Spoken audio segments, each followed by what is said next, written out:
अपन पढ़ते हैं combination of resistances. तो लास्ट अपन ने रेजिस्टेंस से रिलेटेड टेम्परेचर का इफेक्ट है, सब इफेक्ट अपन ने इसमें पढ़े थे, बहुत ही इंपॉर्टेंट टॉपिक था। आज अपन फिर एक बहुत ही इंपॉर्टेंट चीज़ देखेंगे कि न्यूमेरिकल्स जो होते हैं कॉम्बिनेशन ऑफ रेजिस्टेंस पे बेस्ड। कंडक्टिव रेजिस्टेंस की बात करते हैं अपन, जो मेटेलिक वायर होते हैं उनको अगर अपन कनेक्ट करते हैं रेजिस्टेंस को, तो दो टाइप से आप उसको कनेक्ट करते हो। ये होता है रेजिस्टेंस का symbol R, constant resistance, variable resistance, कई टाइप के होते हैं, पर अपन जैसे रेजिस्टेंस ले रहे हैं। अब इन रेजिस्टेंस को अपन दो टाइप से कनेक्ट करते हैं। जैसे नंबर 1 लेते हैं सीरीज कॉम्बिनेशन। तो ये आप सबको पता है, सीरीज कॉम्बिनेशन चाहे किसी भी चीज़ का करो आप, उसका मीनिंग एक ही होता है कि कई रेजिस्टेंसेज या कई कैपेसिटर्स या कई कॉइल्स, जो भी आप जिस चीज़ का भी कर रहे हो, वो एक ही पाथ में कनेक्ट रहेंगे दो पॉइंट के बीच में। चाहे ये पाथ सिंगल ही रहेगा, चाहे ये पाथ स्ट्रेट हो, चाहे ये पाथ ऐसा हो, चाहे ये पाथ कैसा भी हो, पर ब्रांचेज में डिवाइड नहीं होगा। ये होता है सीरीज। और सीरीज का एक ही फिनोमिना होता है कि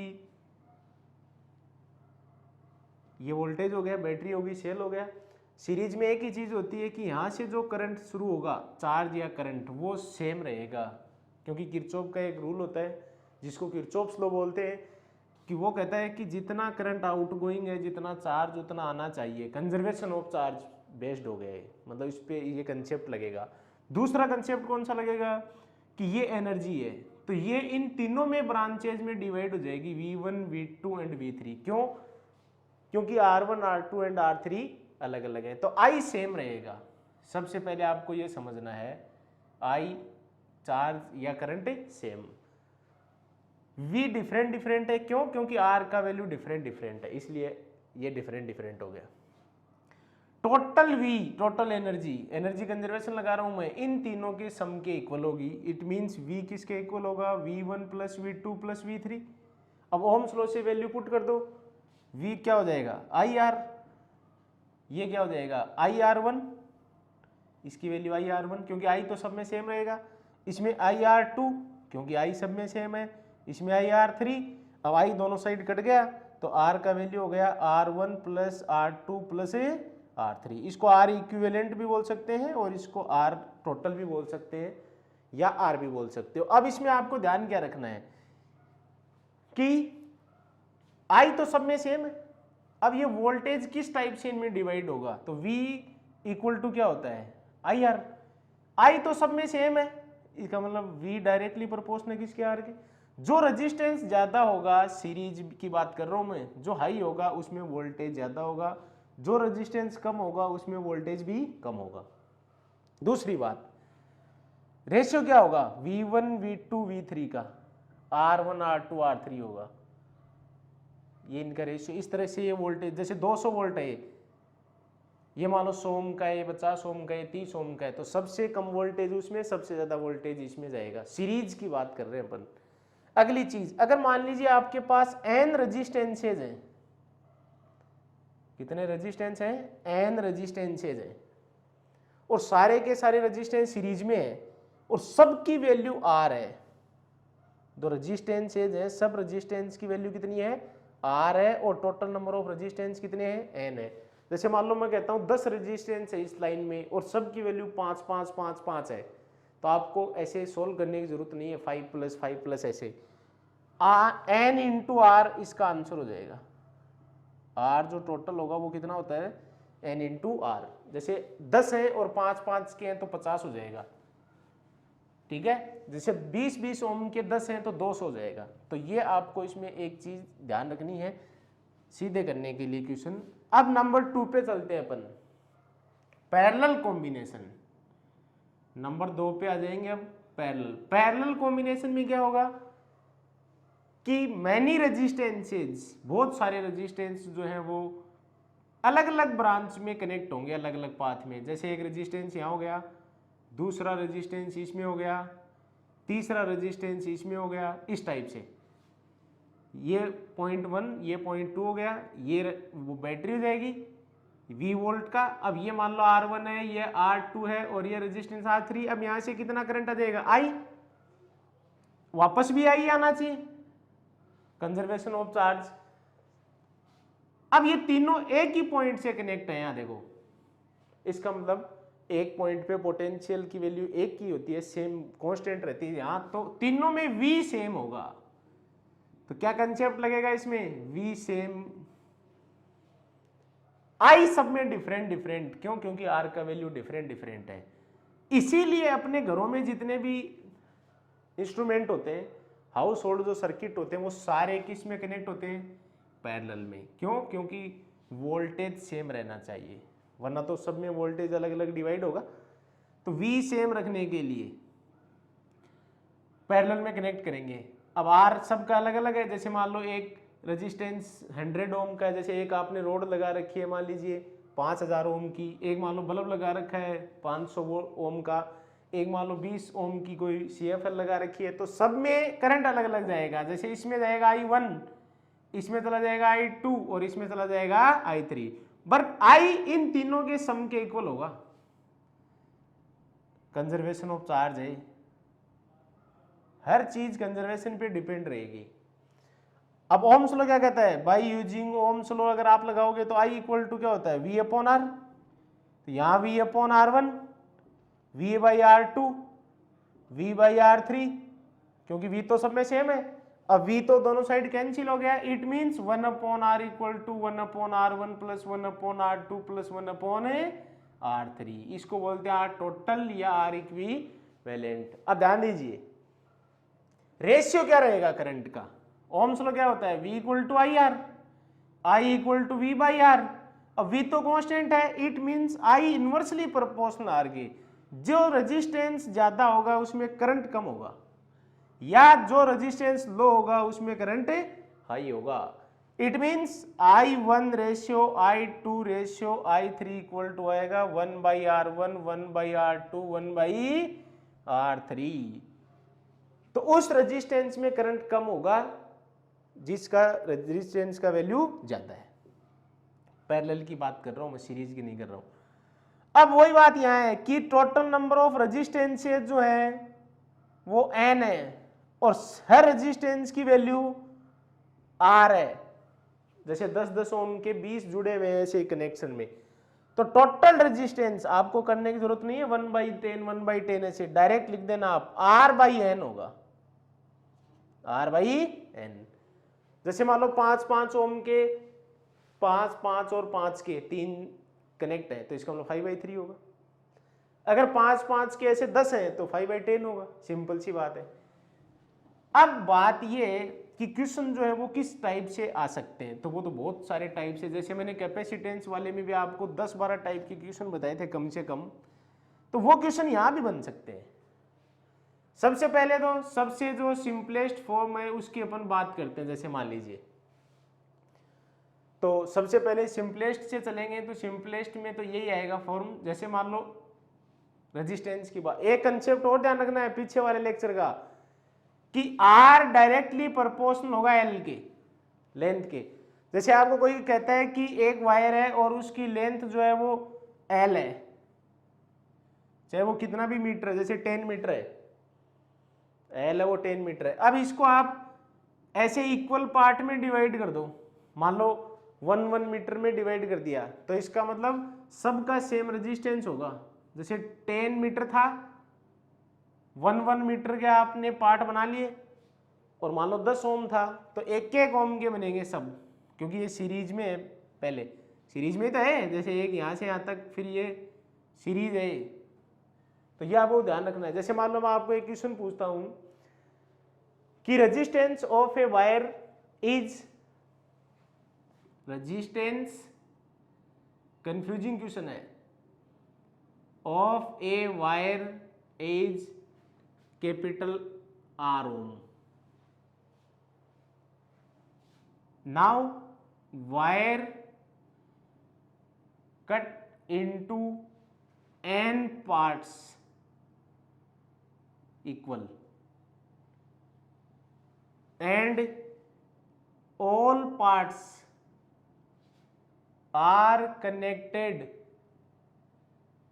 in parallel.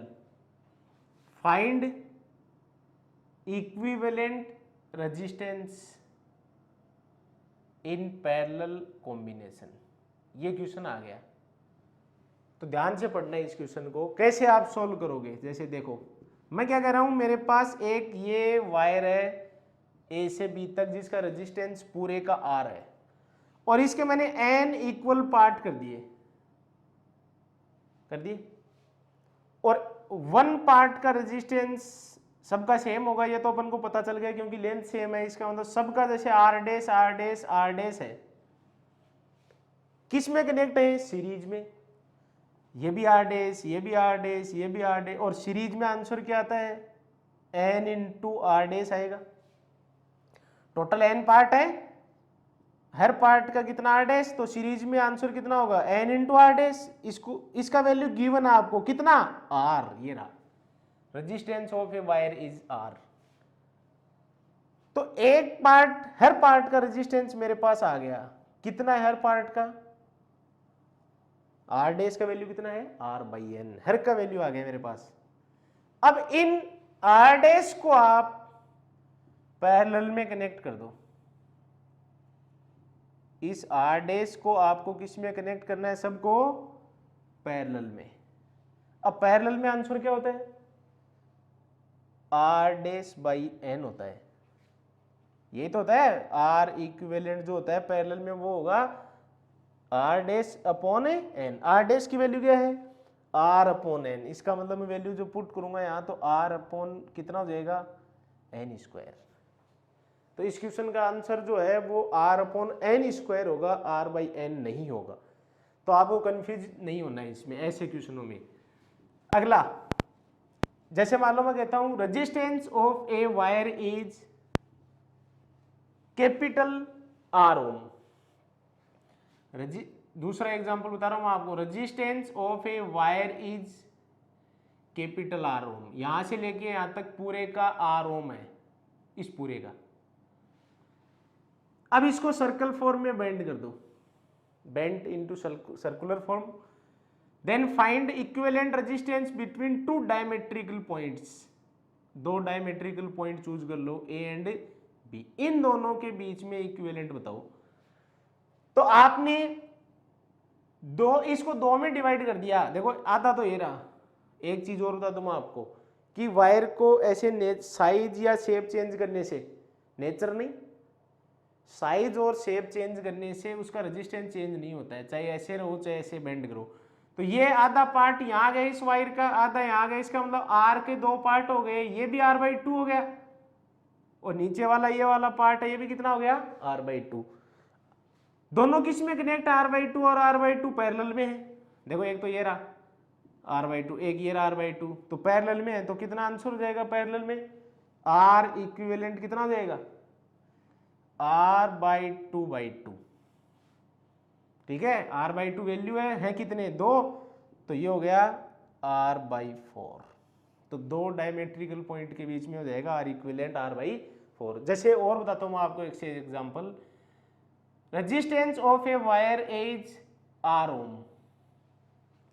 इसको तीन पार्ट में डिवाइड कर देते हैं अपन equal, R by three, R by three and R by three, और इक्विलेटरल ट्राइंगल बना दो तीनों से, ए बी सी, इन सब का वैल्यू है R by three, R by three, R by three.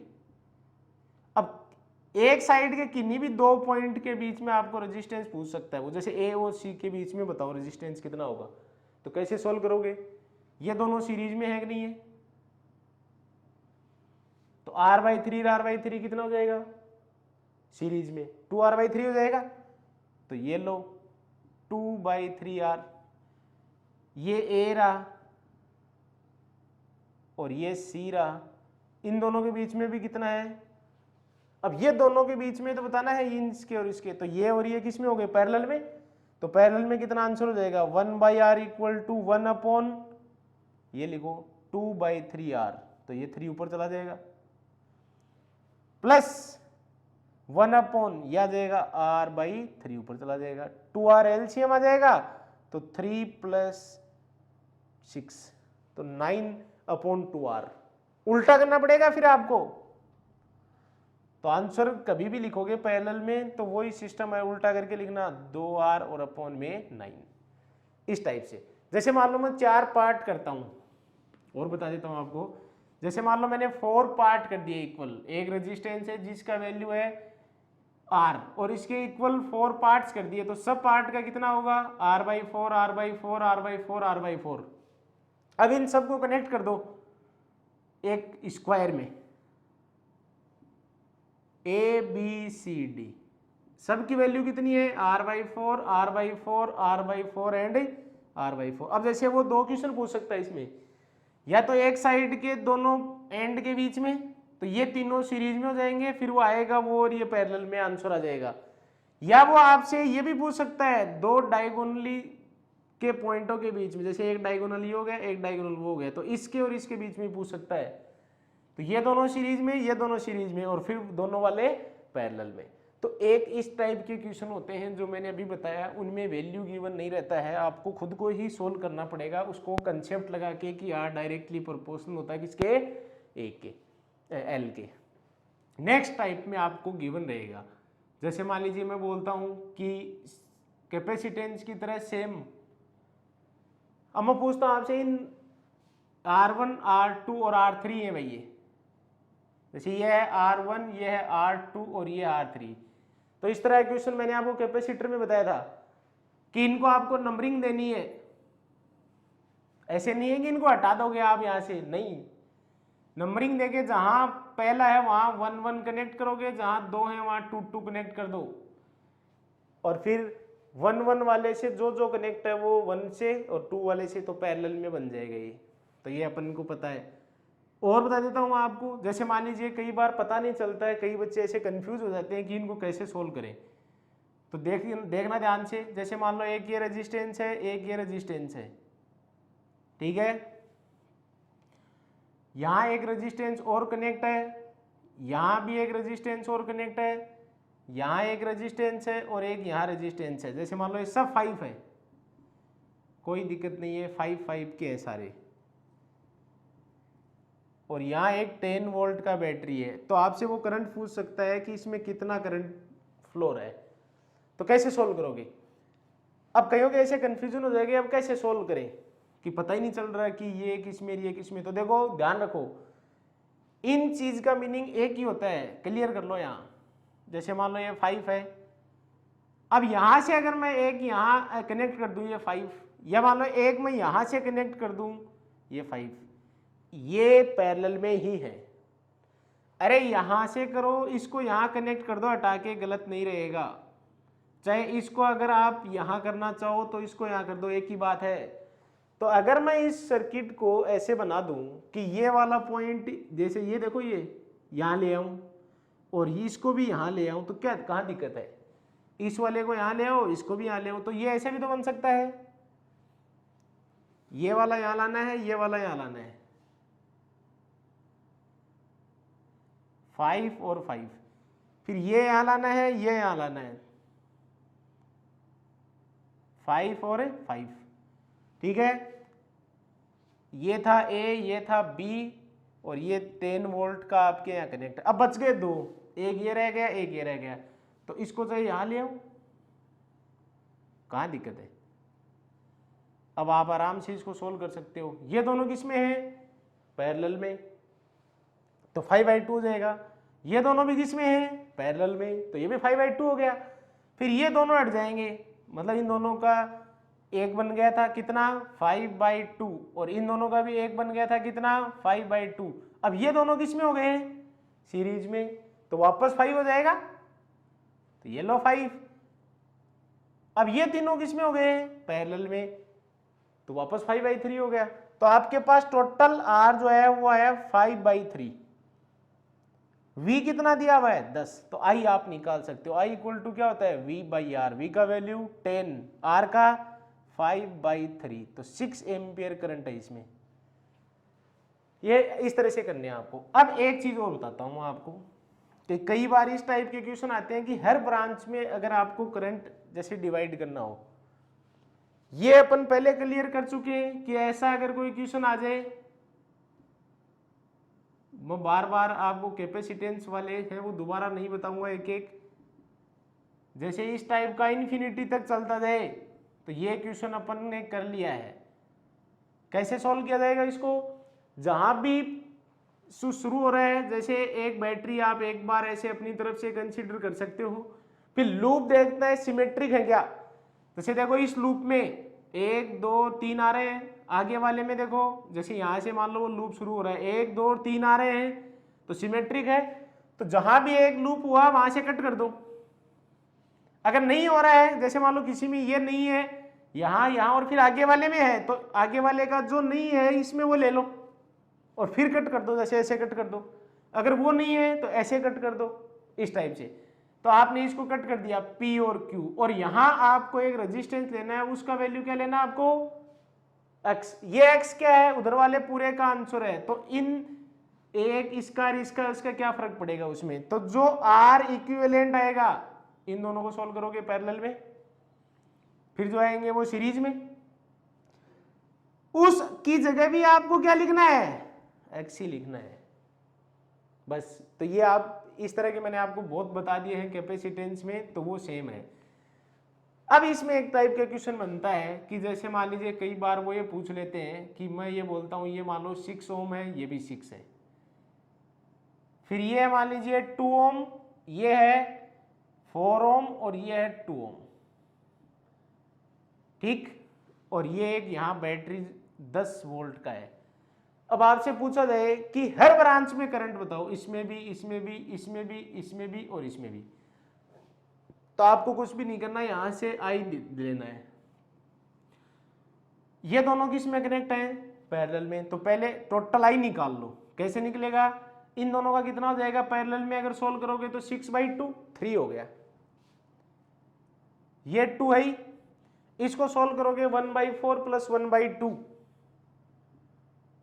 Equal to 1/r dash जो भी लो, तो 4 1 प्लस 2 उल्टा करो तो 4/3, 3/4 मत लिख देना, 4/3 हो गए वैल्यू। अब ये सारे सीरीज में हो गए, तो सीरीज में इनको प्लस कर लो, तो 2 3 5 5 प्लस 4/3 कितना हुआ 3, एलसीएम आ गया 15 प्लस 4 तो 19/3 ओम हो गया टोटल रेजिस्टेंस। अब इसे आई निकाल लो, आई होता है V/R, V कितना है 10, R 19/3 तो 30/19 एम्पियर है। अब आपको हर ब्रांच में करंट कैसे निकालना वो आप देख लीजिए। यहां कितना करंट आ रहा है, आई आ रहा है यहां से, अब वो इस ब्रांच में भी जाएगा इसमें भी जाएगा, जैसे इसमें I1 चला गया, इसमें कितना चला गया I2। तो ये तो आपको पता चली गया कि टोटल आई अपने पास 30/19 है, टोटल आई आपके पास वैल्यू आ गया है, चलो ठीक है। बट आपको हर ब्रांच में बताना है, तो ये भी पता चल गया कि ये आई दोनों के सम के बराबर है, I1 प्लस I2 के इक्वल है या नहीं है। ये दोनों किस में कनेक्ट है, पैरेलल में, पैरेलल में V सेम है। अरे यहां जो पोटेंशियल होगा वो सेम होगा, इसमें और इसमें V सेम होगा, दोनों रेजिस्टेंस भी सेम है 6 और 6, इसका मतलब दोनों में करंट भी सेम है। तो आप ऐसे नहीं लिख सकते क्या, आई इसका IR V हो गया, V इक्वल टू IR, इसके V के बराबर है तो इसमें भी IR यही है। अब 6 से 6 कट गया तो I1 भी किसके इक्वल है I2 के, तो यहां I इक्वल टू 2I1 लिख सकते हैं। तो I1 का वैल्यू कितना है, I2 जितना ही है और वो I/2 है, और I कितना था ये था, तो अपॉन में 2 आ जाएगा, तो ये हो गया। अब चलो ठीक है, इधर से I1 आ गया वापस, इधर से I2 आ गया, तो वापस इसमें कितना करंट हो गया I, तो वापस वही हो गया 30/19। अब इसमें I3 भेज दो, इसमें I4 भेज दो, अब वापस I3 प्लस I4 किसके इक्वल है, I के इक्वल, I तो है ही अपने पास, बट ये फिर दोनों किस में है पैरेलल में, पैरेलल में V सेम, इसका मतलब इसमें जितना वोल्टेज है उतना ही वोल्टेज इसमें है। इसका कितना वोल्टेज होगा V इक्वल टू IR, तो 4I3, I3 और 4, इसमें कितना है 2I4, तो आपके पास इसको इससे कट कर दो तो एक रिलेशन आ गया कि I4 की जगह 2I3 लिख दो, यहां 2I3 लिख दो, तो I3 plus 2I3 equal to किसके, I के। 2I3 और I3 कितना हो गया, 3I3 इक्वल टू I। तो किसका वैल्यू आ गया, I3 का आ गया, क्या आया, I/3। अब I/3 का वैल्यू आ जाएगा तो I4 का वैल्यू इसमें पुट कर देना यहाँ, I3 का, तो किसका वैल्यू आ गया, I4। तो आपको कंसेप्ट लगाना है कि अगर पैरेलल में है तो V सेम रहता है और सीरीज में है तो I सेम रहता है, ठीक है।